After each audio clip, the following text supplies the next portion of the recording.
Good morning. There we go. Are you awake? Apakah saudara udah bangun atau masih ngantuk? Yes? Can I hear you? Hello? Good morning? Saya bisa dengar Oke. selamat pagi. Amin. Well, Happy New Year. Selamat tahun baru. A little late, but it's better than never, right? Sedikit terlambat tapi lebih baik ya daripada nggak sama sekali. I'm so happy to be back with you guys this week. I just got back from the States last week. Saya senang sekali bisa kembali lagi di New Tribe Bali karena saya baru aja kembali dari Amerika minggu lalu. And thankfully, this week while I'm up here, I'm not gonna pass out. Dan semoga kali ini saya nggak bakal pingsan di tempat soalnya saya kurang tidur. Last week I was very tired, but this week I'm alive. Tadi malam minggu lalu saya sangat kelelahan tapi hari ini saya udah jauh lebih baik. And I just wanna reflect on what Pastor Don mentioned a few weeks ago in the international gathering. Saya cuma mau menyinggung sedikit apa yang dikatakan oleh Pastor Don di ibadah hari minggu lalu. That every time he returns from the States after speaking at different churches, he realizes just how special this community is. Dan dia bilang setiap kali dia baru pulang dari Amerika dan berbicara atau berkhotbah di gereja-gereja di Amerika, dia baru sadar betapa istimewanya gereja di tempat ini. And it's true. Dan itu benar banget. Every week for the last 4 months I've been at a different church, and coming back here, there's just something special about this community. Waktu saya di Amerika, saya selama 4 bulan setiap minggu saya berkhotbah di gereja yang berbeda.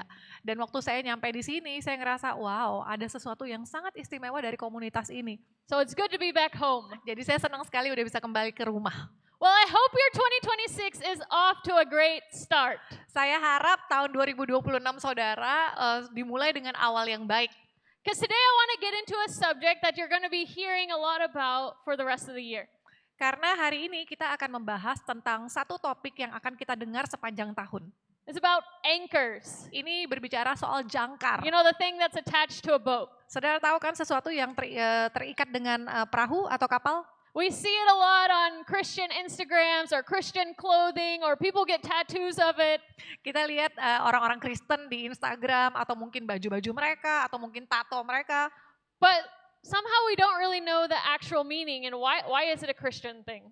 Tapi kadang-kadang kita nggak ngerti makna yang sesungguhnya dan mengapa itu terhubung dengan orang Kristen. And so I'm not an experienced sailor, nor do I want to be. Saya bukan pelaut yang berpengalaman dan saya juga nggak pengen sih jadi pelaut Because I'm deathly afraid of the ocean. karena saya sebetulnya takut akan laut. And I think it's funny that God called me to an island that's surrounded by water and there's lots of seafood and I don't like seafood either. Dan kayaknya lucu banget ya Tuhan ini ya, dia panggil saya ke satu tempat atau pulau yang dikelilingi oleh banyak laut dan juga saya bahkan nggak suka So seafood. if it weren't for God, I definitely would not be here. Anyways, we Jadi digress. kalau bukan karena Tuhan saya pasti bukan nggak ada di sini. But anyways, growing up, me and my dad, we used to go out in his little fishing boat at least once a week during the summer. Dan saya ingat waktu saya masih kecil, saya dan ayah saya kita suka naik perahu ya, kita pergi ke satu danau. And did we catch anything? No, not really.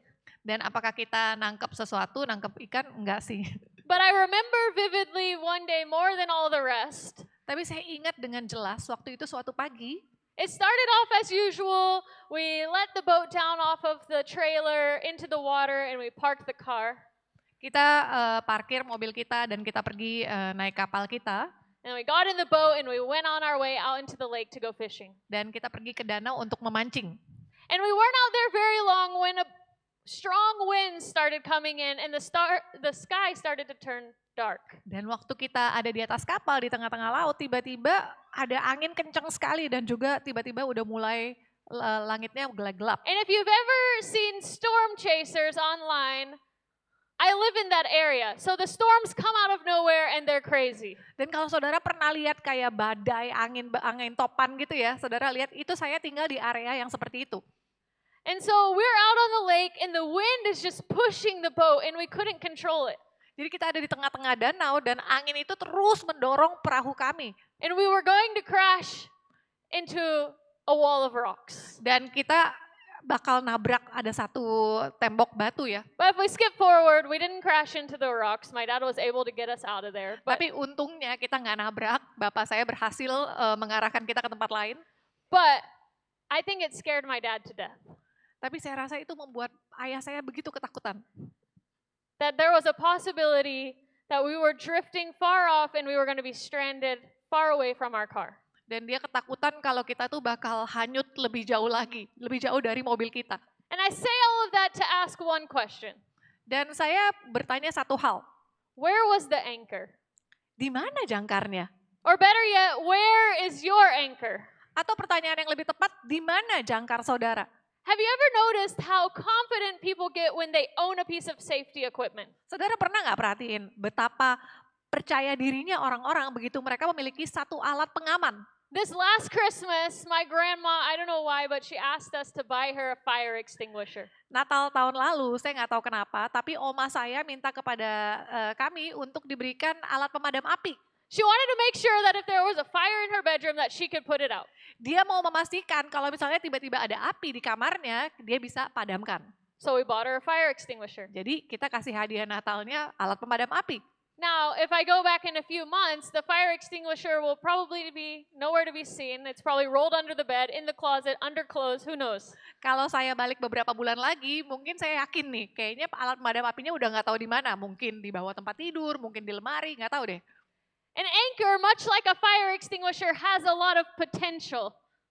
Dan jangkar sama seperti alat pemadam api punya begitu potensi yang begitu besar. But potential doesn't steady a boat, and potential doesn't put out a fire. Tapi potensi tidak bisa memberhentikan kapal saudara dan tidak bisa memadamkan api. Anchors are heavy, they're reassuring. We know when we see an anchor on a boat, we're like, oh, that boat's not going anywhere. Kita tahu ya kalau jangkar itu berat banget. Waktu kita lihat ada satu jangkar di kapal, kita tahu oh ya pasti ini kapalnya nggak bakal kemana-mana. That is of course, unless the anchor is still on the boat. Itu kecuali jangkarnya masih tetap ada di atas kapal. Then it's just a giant paperweight. Dan itu hanya seperti ya pemberat kertas aja ya. And that's where a lot of followers of Jesus live today. Dan ini bagaimana para pengikut Yesus hidup hari ini. We believe in Jesus. Kita percaya pada Yesus, We go to church. kita pergi gereja, We listen to sermons online throughout the week. kita mendengarkan khotbah sepanjang minggu, We only listen to Christian music. kita juga dengerin lagu-lagu Kristen. But when life starts rocking the boat, things don't seem as steady as we thought they would be. Tapi waktu hidup mulai menggoncang kapal hidup kita kelihatan nggak seperti lancar-lancar aja ya. Stress, relationships, jobs. Ada stres terhadap hubungan, pekerjaan. We start drifting and we start feeling like we've lost control. Kita mulai terbawa arus, kita kehilangan arah dan kita mulai berpikir, wow saya kehilangan kendali. Where is your anchor? Di mana jangkarmu? Because usually it's not the strength of the anchor that's the problem, but the placement of the anchor. Karena biasanya masalahnya bukan kekuatan dari jangkarnya, tetapi di mana kaitan dari jangkar itu. An anchor doesn't stabilize the boat because it exists. It stabilizes a boat because it's thrown out and connected properly. Dan jangkar tidak menstabilkan perahu atau kapal karena dia ada, tapi karena dia dilempar ke bawah ke laut. So let's jump into the word in Hebrews chapter 6, starting in verse 13. Mari kita langsung baca di Ibrani 6 ayat 19. Sebab ketika Allah memberikan janjinya kepada Abraham, ia bersumpah demi dirinya sendiri, karena tidak ada orang yang lebih tinggi daripadanya. Katanya, sesungguhnya aku akan memberkati engkau berlimpah-limpah dan akan membuat engkau sangat banyak. Abraham menanti dengan sabar dan dengan demikian ia memperoleh apa yang dijanjikan kepadanya.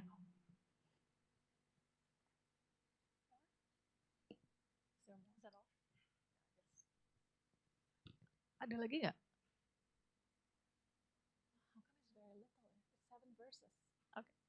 So our anchor has a name, Jadi jangkar kita punya nama and his name is Jesus. dan namanya Yesus. It says this hope is a strong and trustworthy anchor for our souls. Dan dikatakan pengharapan ini adalah pengharapan yang kuat dan dapat dipercaya oleh jiwa kita. Because God wasn't content with us just hoping he was faithful. Jadi karena Tuhan itu nggak puas dengan kita hanya berharap bahwa dia akan setia.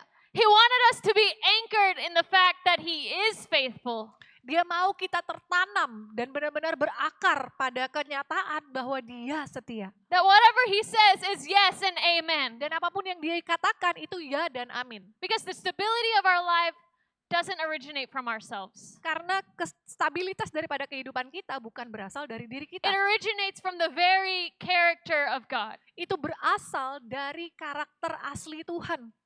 Because if our hope was anchored in our own ability to believe, to endure, to obey, we would be pretty unstable. Karena kalau harapan kita hanya bersandar pada diri kita untuk percaya, untuk setia, untuk taat, kita akan gagal.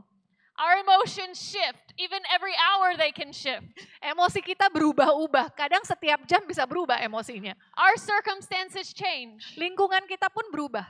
But the text, Hebrews chapter 6, directs our attention away from ourselves and to who our strong anchor actually is. Tapi di ayat yang barusan kita baca, di Ibrani 6 itu mengubahkan cara pandang kita dari diri kita kepada Tuhan sebagai jangkar kita. But it also reveals a tension for followers of Jesus. Tapi ini juga menyatakan atau menunjukkan satu tegangan antara untuk pengikut Yesus. That it's possible to believe in Jesus as your Savior and still live life like you're unanchored. Dan ini menunjukkan bahwa mungkin untuk kita bisa percaya sama Tuhan Yesus, tapi juga memiliki kehidupan yang tidak tertanam atau terombang-ambing. Belief in what Jesus did on the cross doesn't automatically produce stability in your life. Mempercayai bahwa Yesus mati di atas kayu salib bukan otomatis menciptakan kestabilitas dalam hidup saudara. And that's why many people can simultaneously have faith in Jesus Christ, yet still feel like every wave they're getting pushed here and pushed there. Karena itu kita sering lihat banyak orang yang punya iman yang tertanam pada Tuhan Yesus, tapi hidupnya masih terombang-ambing ke kanan dan ke kiri. The problem isn't the insufficiency of Christ, it's the misplacement of our anchor. Masalahnya bukan karena Tuhan Yesus tidak cukup, Kristus tidak cukup, tapi karena kita salah menempatkan jangkar kita atau kepercayaan kita. So where is your anchor? Jadi di mana jangkar saudara? Is it still on the boat or has it been thrown out? Apakah masih di atas kapal atau sudah dilempar ke laut? Because Christ can't function as the anchor of our souls merely because we acknowledge his existence. Karena Tuhan tidak bisa menjadi sauh kehidupan kita hanya karena kita mengakui Dia sebagai jangkar hidup kita. He can only function as our anchor when we place the full weight of our lives on him. Dia hanya bisa berfungsi sebagai jangkar kehidupan kita begitu kita memberikan seluruh beban hidup kita kepadanya. Our hope and faith must be activated in order to stabilize our life. Pengharapan dan iman kita harus diaktifkan untuk kita bisa hidup seperti itu. The anchor has to go from on the boat to holding our lives. Jangkarnya itu harus keluar, jadi bukan hanya ditaruh begitu aja di atas kapal, tapi dibuang ke laut untuk bisa tertanam. James 2:17 says this. Di Yakobus 2 ayat 17 mengatakan gini, demikian juga halnya dengan iman, jika iman itu tidak disertai perbuatan, maka iman itu pada hakikatnya adalah mati. Biblical faith was never static. It's always active. Iman yang alkitabiah itu tidak pernah statis, tapi selalu aktif.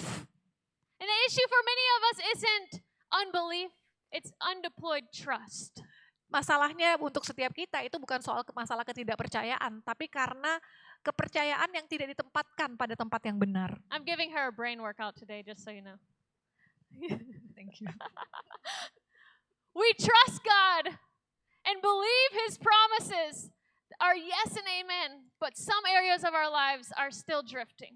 Kita mempercayai Tuhan dan mempercayai semua janji-janjinya, tapi beberapa bagian dari kehidupan kita masih terombang-ambing. Because we haven't put the full weight of our life on the anchor of our soul. Karena kita belum memberikan seluruh beban kehidupan kita pada jangkar Tuhan Yesus. Oh God, I trust you with my family, but I'll take care of my business. Tuhan, aku mempercayai Engkau untuk keluargaku, tapi bisnisku aku yang urusin sendiri ya. Oh God, here's my family and my business, but my house, let me just take care of it. Tuhan, ini pekerjaan dan usahaku, tapi masalah keluargaku biar aku aja lah yang urus. Oh, these things that I'm believing, I'll take care of it, God. I've got a 10-step plan to get myself out of it. Oh, ini hal-hal yang aku percayai, tenang Tuhan, aku bisa kontrol, aku bisa atur kok. Let me watch all the productivity videos on YouTube to figure out how to fix my life. Coba saya mau nonton dulu video-video produktivitas di YouTube untuk cari jalan keluar dari hidup saya nih. but I trust you with my family. Tapi saya percaya loh Tuhan untuk keluarga saya buat Tuhan. Is the full weight of your life on Jesus Christ or only part of it? Tapi ini harusnya seluruh beban daripada kehidupan saudara harus diberikan pada Tuhan Yesus. And as many of you know, I spent the last few months in the States. Sebagaimana yang saudara ketahui, saya menghabiskan banyak waktu beberapa bulan ini di Amerika. And when I got there, I could start feeling this drift in my soul. Dan waktu saya sampai di sana, saya mulai tiba-tiba kok saya merasa kehilangan arah ya di jiwa saya. These questions kept coming up. God, I'm not sure you're going to do what you said you were going to do. God, what if this happens? God, are you sure you're going to provide everything that I need? Ada begitu banyak pertanyaan di kepala saya. Saya bilang, Tuhan saya nggak yakin nih Tuhan akan melakukan apa yang Tuhan janjikan. Tuhan apakah Tuhan akan menyediakan buat saya? Ada begitu banyak pertanyaan yang saya nggak yakin. I could say with my mouth over and over again, I trust you, God, but in my mind, I was still drifting. Saya bisa berkali-kali mengatakan lewat mulut saya bahwa Tuhan saya percaya padamu, Tuhan saya percaya padamu. Tapi pikiran saya sebaliknya justru. And it wasn't until I decided, okay, God, I trust you with the full weight of your life, my life. Do what you're going to do.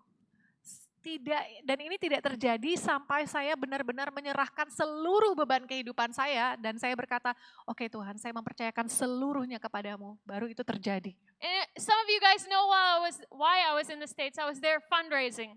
Saudara tahu ya kenapa saya di Amerika? Saya ke sana untuk penggalangan dana. But while I was there, yes, I spoke at churches. But the main thing I did was take care of my grandma.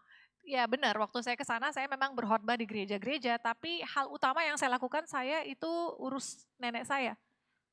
And when I gave that over to God and said, God, okay, I trust that you're going to provide everything that I need. God, I trust that I'm going to get back to Indonesia when I need to be back. The things started happening. Dan akhirnya waktu saya bilang, oke Tuhan, saya melepaskan aja semuanya dan saya bilang, Tuhan aku percaya Tuhan bertanggung jawab atas hidupku dan aku percaya aku akan kembali ke Indonesia pada waktu yang Engkau inginkan dan semuanya akhirnya berjalan dengan baik. And sometimes we think that looks like passive faith, but that's active faith. Dan itu kadang-kadang kita pikir itu terlihat seperti iman yang pasif, padahal itu sebaliknya, itu iman yang aktif. And God did provide every single thing that I needed when I gave him the full weight of my life.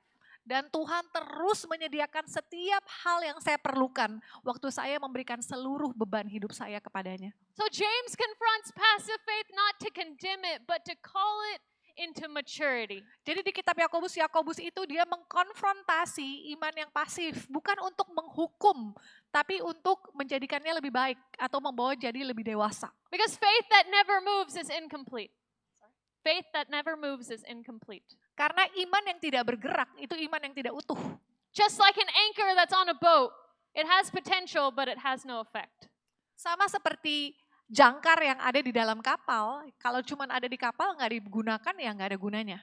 So activating our faith is not earning God's favor. Jadi mengaktifkan iman kita bukan berarti kita berusaha memperoleh perkenanan Tuhan. It's not staying as busy as possible doing the things of God. It's not staying as busy as possible doing the things Kita of nggak God. berarti mencari kesibukan untuk melakukan apa yang Tuhan mau. It's choosing to rest the full weight of your life on what He has already promised. Dan kita harus menaruh seluruh beban hidup kita pada apa yang sudah Dia janjikan. Because as long as the anchor remains on board, you're still drifting. Karena selama jangkarnya masih diam di dalam kapal, saudara akan terus terombang-ambing. But once it's released, the vessel submits to where the anchor is holding. Tapi waktu itu dilemparkan ke laut dan jangkarnya itu tertanam, maka kita akan menjadi stabil. So in practical terms, what does activating our faith even look like? Jadi kalau secara prakteknya ya, secara kehidupan nyata kayak apa sih iman yang aktif itu?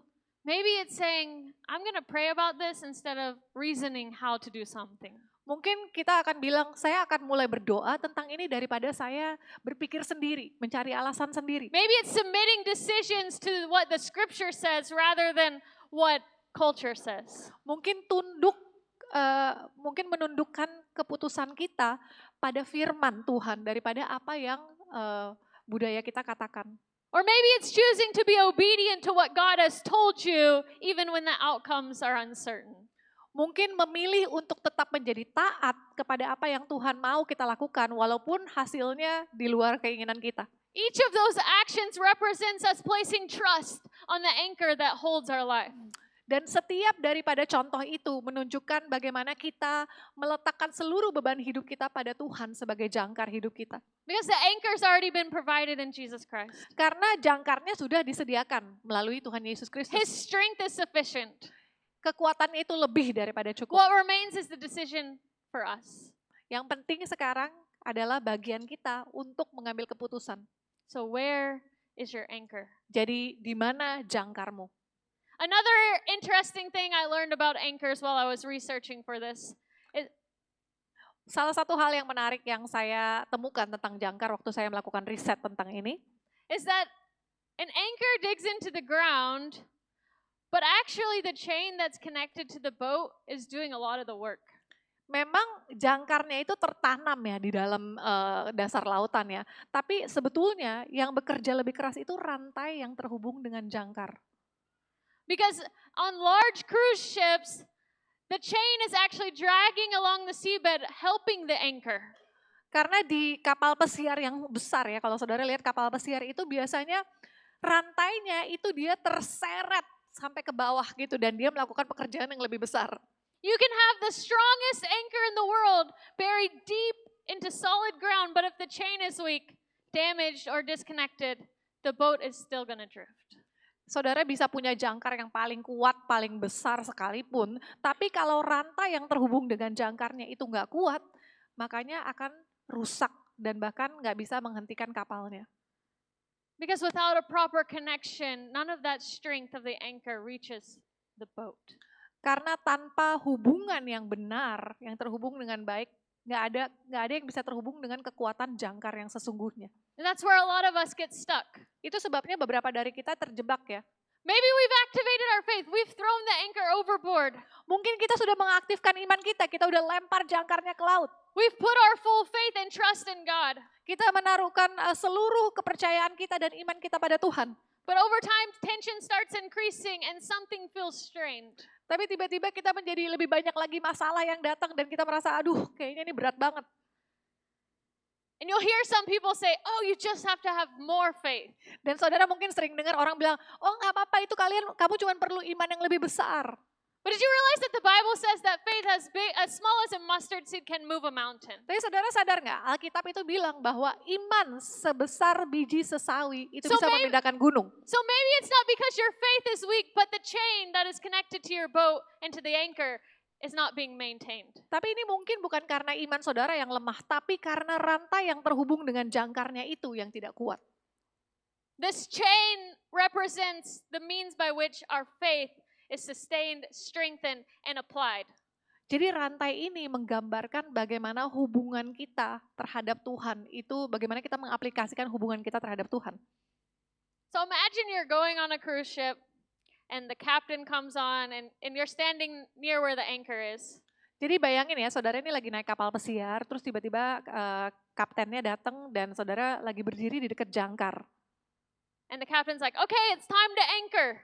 Dan si kaptennya bilang, oke, ini waktunya untuk menurunkan jangkar. And they have this giant anchor and it's attached to a tiny little piece of thread. Dan mereka punya jangkar yang begitu besar, tapi rantainya kecil banget. Yeah, you might as well determine right then and there that you're not gonna stay where you're supposed to be staying. Dan saudara pasti bisa langsung tahu ya, dengan lihat dari rantainya aja, waduh kayaknya sih kita nggak bisa berhenti nih. That tiny thread is not gonna hold the ship. Jadi benang tali yang kecil itu nggak mungkin bisa menahan atau menghentikan kapalnya. There was no consideration about the connection. Kok nggak ada pertimbangan tentang hubungan antara talinya dengan jangkar? So how do we make sure that our boat and our anchor are connected? Bagaimana kita, jadi sekarang pertanyaannya bagaimana kita memastikan bahwa kapal kita dengan jangkar ini terhubung? How do we make sure that our life is connected to the anchor of our soul, Jesus Christ? Bagaimana kita memastikan bahwa hidup kita terhubung dengan Yesus, yaitulah sauh kita? Because I don't think sailors just haphazardly throw out an anchor. Karena saya pikir kayaknya seorang pelaut nggak mungkin asal aja ya lempar jangkarnya ke laut. They consistently check things. Mereka secara konsisten mereka cek apa yang perlu They make sure the chain isn't getting rusty. Mereka pastikan bahwa rantainya nggak jadi karatan. They make sure there's pieces that aren't broken. Mereka pastikan bahwa nggak ada satupun yang rusak. So what can we do in our life? Jadi apa yang bisa kita lakukan dalam hidup kita? Well, small advertisement. Journey of Becoming, if you haven't joined it, it's a 10-week journey through learning different spiritual disciplines. Prayer, the word, worship, and generosity.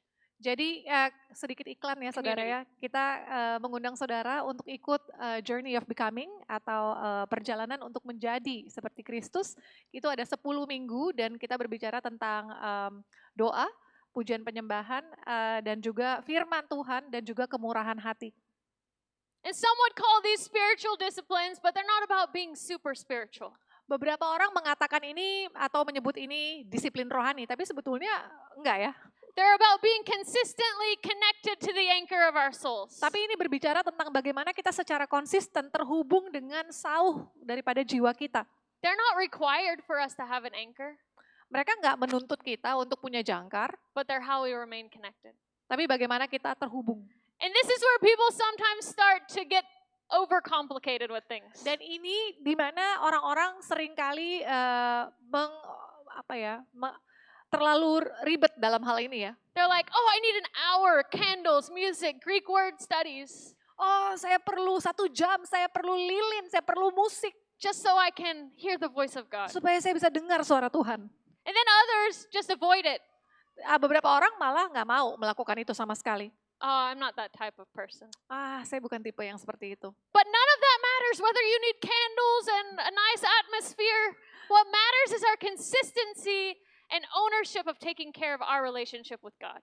Yang penting itu bukan soal kita punya lilin, punya waktu 1 jam atau nggak mau sama sekali. Tapi yang penting adalah bagaimana kita bisa memiliki konsistensi dalam menjaga hubungan kita terlibat dengan Tuhan. You don't need long prayers. You just need an open and honest conversation with our anchor. Kita nggak perlu doa yang panjang-panjang, kita cuma perlu doa yang hubungan yang terbuka, yang jujur dengan jangkar kita. You don't need the perfect 1-year Bible reading plan. Saudara nggak perlu ikut plan yang 1 tahun ya pembacaan Alkitab itu. You need regular engagement with the truth of God's word. Saudara perlu keterhubungan yang teratur dengan Tuhan, dengan kebenaran dari firman Tuhan. Because every moment spent in prayer, in worship, in the word is helping to strengthen that connection. Karena setiap waktu yang kita habiskan dalam doa, dalam pujian penyembahan, dalam firman Tuhan, itu yang menguatkan hubungan kita dengan jangkar. You miss it once, still holds. Kalau misalnya saudara, aduh lupa nih hari ini, nggak apa-apa, lanjut lagi. Ignore it long enough and then things start to get rusty. Kalau saudara abaikan itu dalam jangka waktu yang lama-kelamaan itu akan menjadi berkarat. The chain starts to weaken. Rantainya mulai melemah. And when the storm comes, you start to drift again. Dan waktu badai datang, saudara mulai kehilangan arah. Because the chain on a boat doesn't snap all at once, but usually it's small little things that start to weaken it. Karena rantai di kapal itu dia nggak putus begitu aja, tapi dalam jangka waktu sedikit demi sedikit, pelan demi pelan. Hebrews 10:24 and 25 says this. Di Ibrani 10 ayat 24 dan 25 mengatakan ini. Dan marilah kita saling memperhatikan supaya kita saling mendorong dalam kasih dan dalam pekerjaan baik. Janganlah kita menjauhkan diri dari pertemuan-pertemuan ibadah kita seperti dibiasakan oleh beberapa orang. Tetapi marilah kita saling menasehati dan semakin giat melakukannya menjelang hari Tuhan yang mendekat. So we have prayer, we're strengthening our connection with God. We have His Word, we have the truth of what He says. Jadi kita punya doa, kita punya pujian dan penyembahan, kita punya kebenarannya untuk menguatkan iman kita. But the strengthening of our faith is also communal. Tapi kekuatan daripada iman kita ini sebetulnya juga berbicara tentang kita lakukan secara kolektif. Because sometimes we're blind to our own selves, right? Karena kadang kita juga agak buta ya sama diri kita sendiri. If you have a best friend or someone close to you, they can usually point out all of your flaws. Biasanya kalau saudara punya sahabat atau teman dekat, biasanya mereka bisa nunjukin nih kelemahan-kelemahan saudara. They can point out things that we can't even see in ourselves. Mereka bisa menunjukkan hal-hal yang kadang kita sendiri nggak bisa lihat di diri kita. And Hebrews tells us not to neglect the meeting together with other people. Dan di Ibrani dikatakan kita tidak boleh menjauhkan diri dari pertemuan ibadah untuk kita berkomunitas, bersekutu bersama. Because sometimes we can't see the rusty spots on our chain. Karena kadang kita nggak bisa lihat satu karat di rantai kita. Sometimes we can't see the broken pieces of our connection with God. Karena kadang kita nggak bisa lihat bagian yang rusak daripada hubungan kita dengan Tuhan. But others, they can motivate us and be like, hey, I think you need to work on that. Tapi kadang orang lain bisa lihat itu dan dia bisa mengingatkan kita, hey, kayaknya kamu harus beresin itu deh. They can help us repair and strengthen our connection with God. Mereka bisa membantu kita memperbaiki dan menguatkan hubungan kita dengan Tuhan. And yes, for all of you introverts in the room, including myself, Dan ya termasuk Anda yang orang-orang introvert di ruangan ini termasuk saya. community can be inconvenient. Komunitas seringkali membuat kita tidak nyaman. People are messy, Orang-orang itu berantakan ya. and relationships take a lot of effort. Dan hubungan perlu usaha yang keras. But isolating yourself is far more dangerous. Tapi mengisolasi diri saudara itu jauh lebih berbahaya. And our society platforms individualism. Masyarakat kita itu dia mengunggulkan atau mengutamakan individualism. And people try to make you think that your faith is your own personal experience that no one else should be involved in. Dan orang-orang membuat kita berpikir bahwa iman kita urusan kita masing-masing dan orang lain gak usah terlibat dengan iman kita. But the Bible constantly reframes this that our faith is communal. Tapi Alkitab sering kali mengulangi bahwa iman kita itu komunal atau kolektif. This community is not an optional support system. Komunitas ini bukan pilihan ya, atau cuma salah satu bagian daripada dukungan sistem kita ya. But it's the means by which we strengthen our connection and we grow in faith together. Tapi ini adalah alat di mana kita bertumbuh bersama-sama dalam iman, menguatkan hubungan kita satu dengan yang lain. And we have ownership in this community, in this family. Dan kita punya kepemilikan dalam komunitas ini dan dalam keluarga ini. We each have a responsibility here Setiap kita punya tanggung jawab masing-masing di sini to take care of it, untuk memelihara, to motivate one another to faith and good works, untuk memotivasi satu dengan yang lain dalam iman dan pekerjaan yang baik, to strengthen the areas that are weak, untuk menguatkan daerah-daerah area-area yang lemah, and to provide the resources for those who need it, dan untuk menyediakan sumber daya bagi orang-orang yang membutuhkan. so that we can continue to build each other and strengthen our connection. Sehingga kita bisa terus membangun satu dengan yang lain dan menguatkan hubungan kita. That's why showing up matters. That's why joining a connect group matters. Karena itu saudara hadir itu penting. Karena itu saudara connect group itu penting. Because the enemy doesn't need to break our faith. He just needs to isolate us long enough that it gets weakened. Karena si iblis itu nggak perlu untuk menghancurkan kita. Dia hanya perlu mengisolasi kita sehingga kita menjadi lemah. The anchor holds because Jesus is faithful. Jangkar itu menguatkan kita, menstabilkan kita karena Tuhan Yesus setia. But your connection is what carries that strength into your life. Tapi hubungan saudara dengan Tuhan itu yang menguatkan hubungan itu. If you neglect the connection, you'll feel unstable. Dan itu yang menguatkan, memberikan kekuatan pada hidup saudara. Tapi kalau saudara abaikan, hubungannya akan melemah. Because no one starts drifting on purpose. Karena nggak ada satu orang pun yang terbawa arus atau kehilangan arah secara sengaja. But we start drifting when we don't take responsibility for maintaining the connection. Tapi kita mulai kehilangan arah waktu kita tidak mengambil tanggung jawab untuk kita memelihara hubungan ini. Anchoring takes intentional action. Tertanam atau dalam jangkar itu kita perlu satu niat khusus. And maybe you're like, Pastor Lauren, I'm already too far gone. I'm about to crash into the rocks. Mungkin ada saudara yang bilang, aduh Pastor Lauren, saya ini udah kejauhan ya, saya ntar lagi nabrak. There's no way I have time to re-anchor before my whole life goes down. Kayaknya saya nggak ada waktu untuk tertanam kembali sebelum hidup saya hancur. But that's the beauty of God. Tapi itu adalah keindahan Tuhan. That re-anchoring is always possible with Him. Karena tertanam kembali itu selalu bisa bersama-sama dengan Tuhan. You don't have to start completely over. Saudara nggak harus mulai kembali dari awal. You don't have to fix everything all at once. Saudara nggak mesti memperbaiki semuanya secara bersamaan. You just need to realign and take one step closer to repairing your connection with God. Saudara hanya perlu bersandar dan bergantung pada Tuhan untuk memperbaiki hubungan saudara dengan Dia. Hebrews 10 tells us exactly what to do. Ibrani 10 memberitahukan kita apa yang harus kita lakukan. Encourage one another. Kuatkan satu dengan yang lain. Show up. Hadir. Stay connected. Tetaplah terhubung.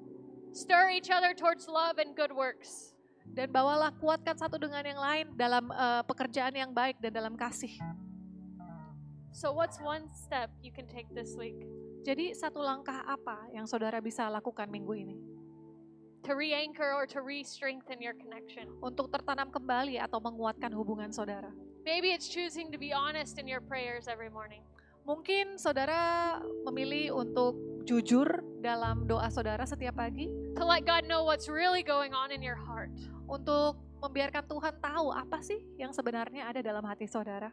Because He wants to carry the weight for you. Karena Dia mau menanggung setiap beban itu untuk hidupmu. He wants to help you stabilize your life. Dia mau menolong saudara untuk menstabilkan kehidupan saudara. Or maybe it's choosing to join a connect group. Atau mungkin memilih untuk bergabung dalam connect group. To have people encourage you. Untuk membuat orang lain menguatkan saudara. Or maybe it's choosing just to open your dusty Bible that's been sitting on the shelf. Atau mungkin saudara memilih untuk mulai membuka lembaran Alkitab saudara yang udah mulai berdebu di samping tempat tidur. And reminding yourselves of what God says about you and what His promises are. Dan mengingatkan diri saudara apa yang Tuhan katakan tentang saudara dan apa janji-janjinya. So where is your anchor? Jadi di mana jangkarmu? And what are you going to do about it this week? Dan apa yang akan kau lakukan minggu ini? Let's pray. Mari kita berdoa. God, we thank you that you are the anchor of our soul. Tuhan, kami mengucap syukur karena Engkau adalah jangkar kehidupan kami. God, we thank you that no matter how far we've drifted, there's always hope. Tuhan, kami bersyukur karena tidak peduli sejauh apapun Tuhan kami terombang-ambing dan kehilangan arah, Engkau selalu ada buat kami. God, let us be a people that choose to throw our anchor overboard. Tuhan, biarkan kami menjadi orang-orang yang memilih untuk melemparkan jangkar kami. Let us rest the full weight of our lives on you. Biarkan kami bersandar sepenuhnya, menyandarkan kehidupan kami kepadamu Tuhan. God, let us help us to strengthen our connection with you. Tuhan, tolong kami untuk menguatkan hubungan kami dengan Engkau. Speak to us this week. Berbicaralah buat kami minggu ini. Show us what way to go. Tunjukkan kami Tuhan kemana kami harus melangkah. Because God, we trust you. Karena Tuhan kami mempercayai Engkau. We thank you. Kami bersyukur.